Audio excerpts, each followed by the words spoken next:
Okay, so we'll start from basics, core Java. Yeah, okay. Okay, so in collections framework, Hmm. okay, so what is the difference between comparator and comparable interface? Mhm. Both are used for the purpose of comparison of the objects, Mhm.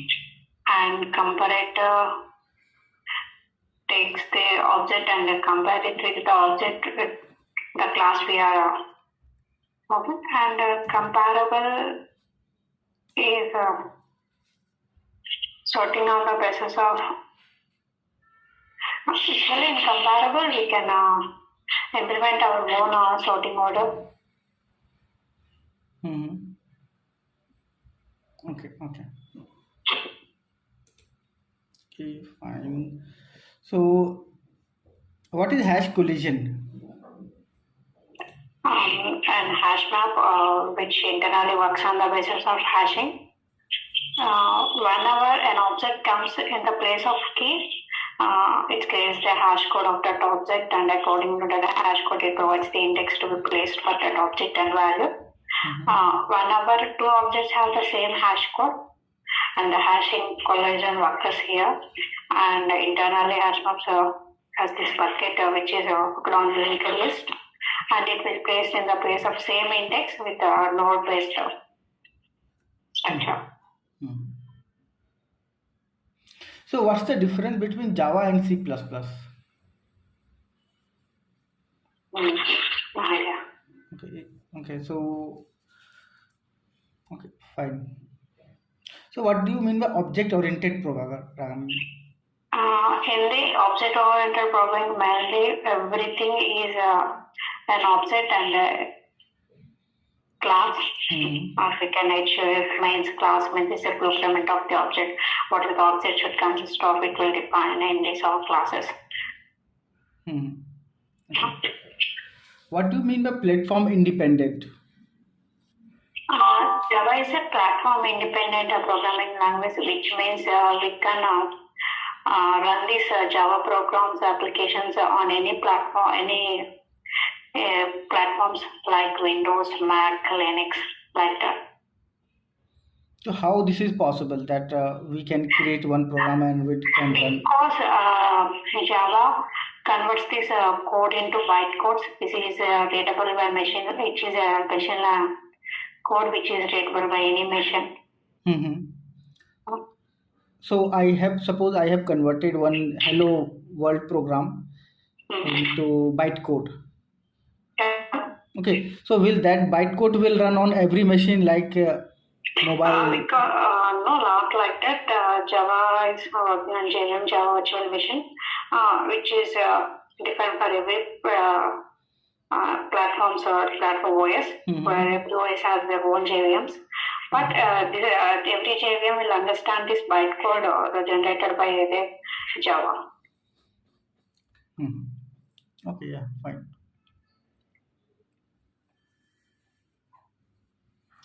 So, what's the difference between interface and abstract classes?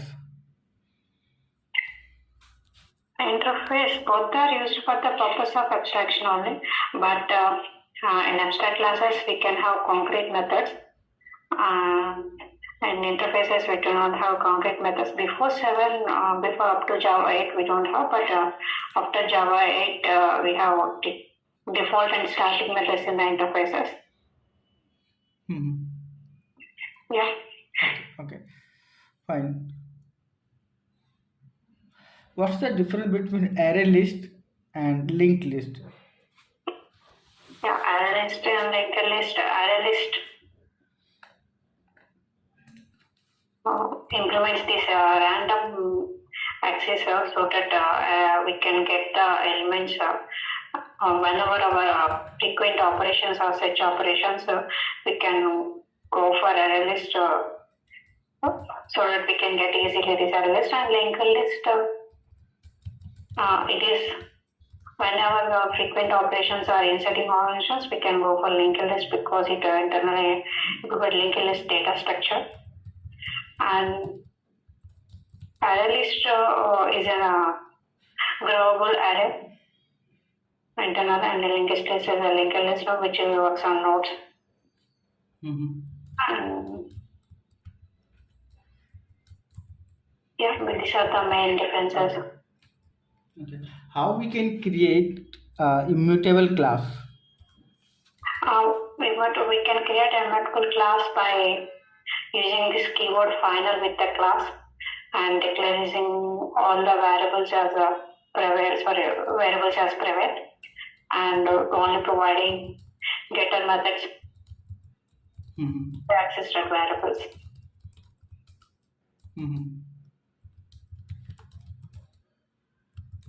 So can we create a private constructor here? Can we create it? Private constructor? Yes, we can. To generate in the singleton pattern, we can use this private constructor so that every time it provides us the already created object, one object of the class only. Okay. So what is factory design pattern? So if we have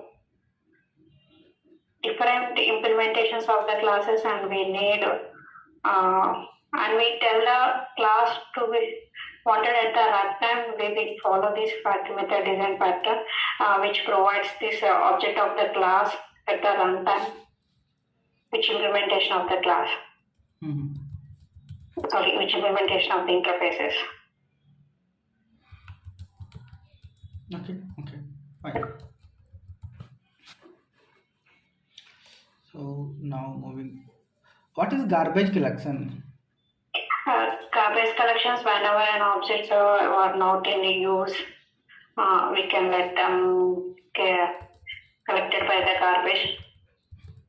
So that it release the memory for Okay. Fine. So coming to REST APIs. Okay. So suppose I want to develop a REST API. Okay, from scratch. Okay, so what are the steps we have to follow? Like how will you start? Creating this, first of all, we will create this entity class, and after that, to actually REST APIs involves mainly CRUD operations.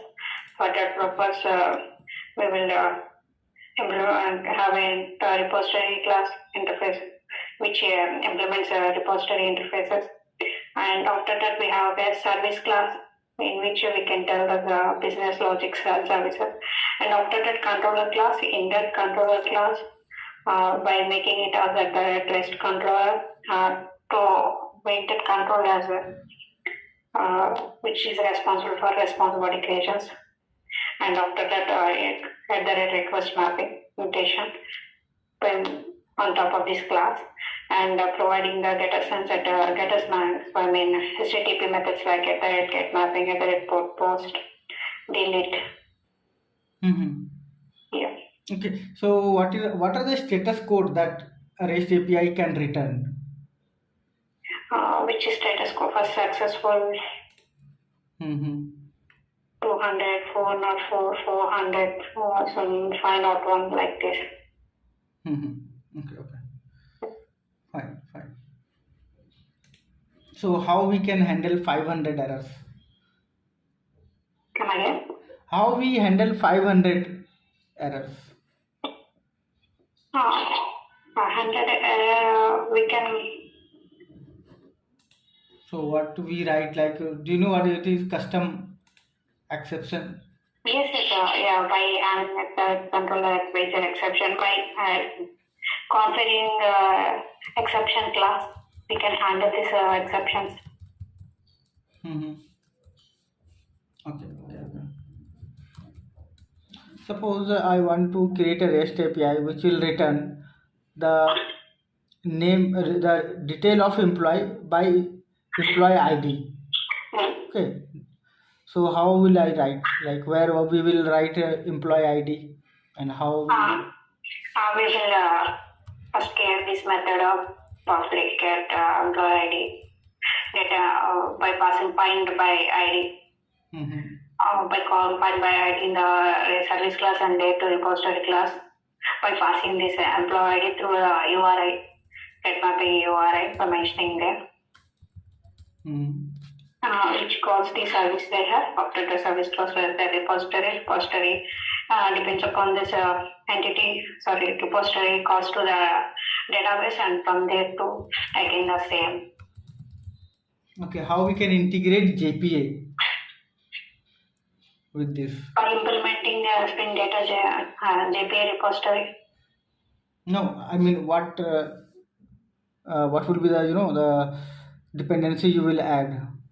We will add this Spring Data JPA in the pom.xml. And what are the configuration setting? Like in property file, what you will write? Are using this? Like for database connection. For database connections, we will write this database MySQL URL usernames and Hibernate dialects if you are using MySQL Hibernate dialects, and making their properties as well. Or true or false. What's the difference between CRUD repository and JPO repository? And actually worked on JPA repository only. Okay. No worries.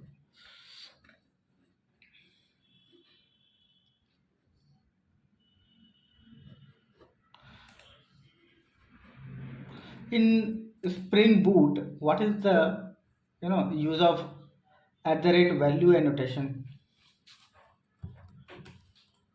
@value.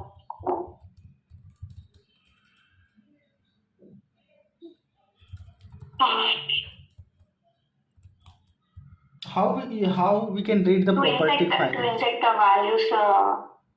Suppose there is a property file and like application.properties, and it has some property, like how we can read that value in controller? By using this @value annotation, sir. Yep. Okay. So what's the difference between @service and what the @repository? Service, we edited the class which is provided in this service business logics.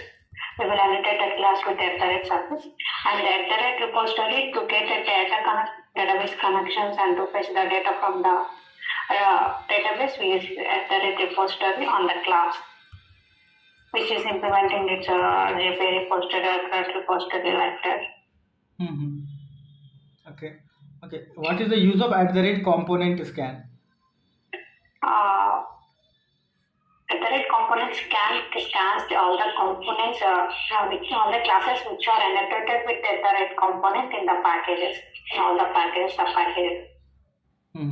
So what is the benefit? Why component because whenever we wanted any bean of that class, it will provide all the component class beans to the IOC container. Whenever we auto-write this class to use in other class as a dependencies, so that IOC container will provide us. Okay,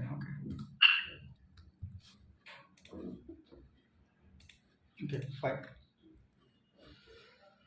So coming to microservices, so how the two microservices communicate?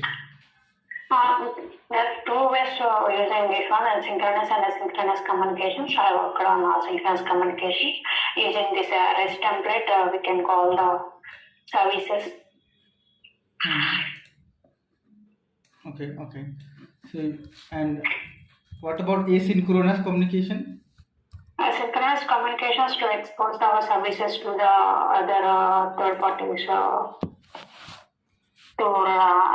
implement the APIs. Use this asynchronous communication. For that purpose, the already default Netflix is providing a paying client. Okay. Yeah. What is circuit breaker? Circuit breaker design pattern is one service. It's a design pattern actually. If one service is depending on other service to get some details, and other service is down or something has happened in that, and to sell the front end to the client to pass a user-friendly messages like the user-friendly inputs or responses. We use the circuit vision pattern. We can achieve this using these hfix commands. I mentioned these fallback methods. Okay. Oh. Fine. So what's the difference between authentication and authorization? This authentication and authorizations are used in the microservices architecture level in the API gateway level, and we are implementing this using Joule API gateway. And in that API, we can have this authentication and authorizations to whenever a user has a requested for a service, and if that user has authorization for that service or not, we will check there. And we will implement by using this pin security. Have you also used JWT token? No one can work on it. Sure, I will explain about it. So how you do loggings? Actually, my senior lead is taking care of it. Okay. So don't you write a logger in your file? For this logging main purpose, we use that. Okay. What are the benefit of microservices? We have two architectures to build an application as a monolithic and microservices.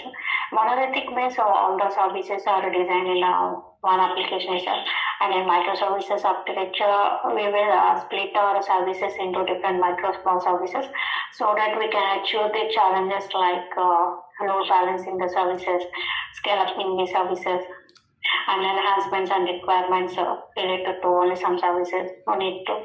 And we can when we have any services, many hits, we can load that service, scale up that service like that. Okay, fine. And what are the challenge of microservices or overhead? When we have bunch of microservices and calling one services to one service, and if any service is breakdown, just to maintain all the services, it is a challenge for. Okay. So, do you also write JUnit code? Yes, sir. No, not SPSS too. Okay. For example, there is a service to service call in a method. Okay. So, how will you mock that? Actually, yes, I worked on JUnit 5 only. This is worked on Mockito. No Mockito? No. Okay. Any mocking framework, Mockito, Mock, Power Mock? No. Okay. Sure, I will explore these things too. Okay, and Angular, which version you have worked on? Angular 8. Angular 8 worked on. Okay. That is fine. So what is AOT compilation? AOT compilation. Actually, I worked on some enhancements only. No. Not aware of this thing. What is lifecycle hook in Angular? Lifecycle hooks in Angular.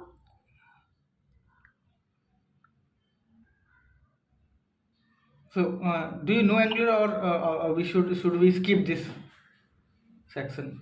Yes, because from 1 year onwards only, still I'm in a learning stage in this Angular. No worry, that's fine. So if you don't know, then that's not a hardened rule that everyone should know everything. Yeah. Everyone. I also doesn't know so many things. Okay. Fine. So let's come again to Java 8. We'll ask some more questions. Okay. So in Java 8, what is consumer and producer? Consumer and supplier or consumer or producer? Consumer and supplier, yes. The consumer and supplier both are predefined functional interfaces. In Java, it's predefined, and consumer both have single abstract methods. Consumer takes one, and it doesn't return any object. Our supplier it supplies the objects for us. And predicates? Predicate, it has a single abstract method which returns boolean, and you pass an object and it checks the condition on it, and if it is passing that condition, it provides this true. But for boolean conditions checking, we use this predicate. What is the use of optional? Optional class, it is a container which takes the both null objects and not null objects, maintains the. To eradicate this null pointer exception in Java 8, they have this optional class. Okay, fine.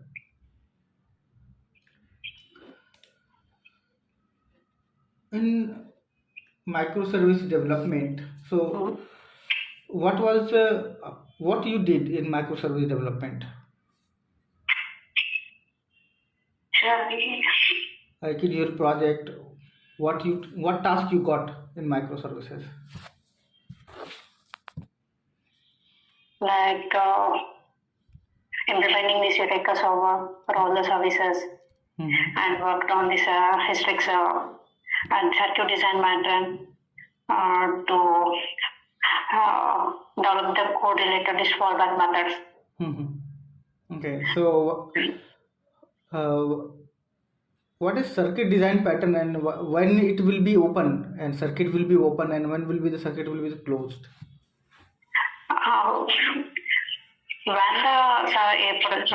Previously, as I said that when the service is dependent on the service and another service is down or something, it is not available.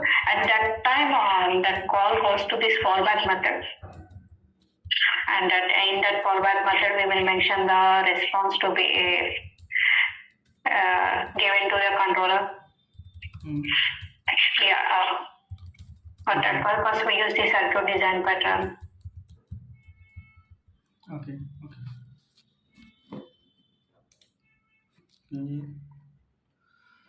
What is status code 200?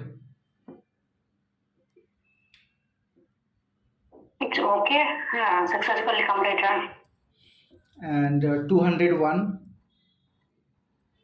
201. What export is outcomes have? 201, 202, any? 200 is everything okay. 201 for creation, I think. Yes. And 202. Okay.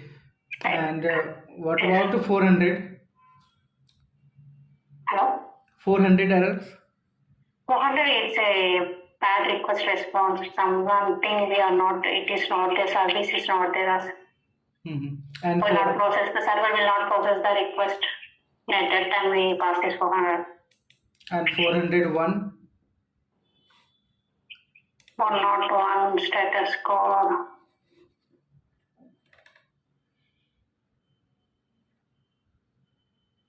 And 400 is it's a bad request, and 401 is when we don't have that authorizations to access that request. And 503? 503. Yeah, that export this thing. Okay, fine. Okay, so now we have to move for one coding test. Yeah. Okay, so for suppose there is a string as equals to Java. String hash is equal to Java. Yeah. Now you have to print each character count.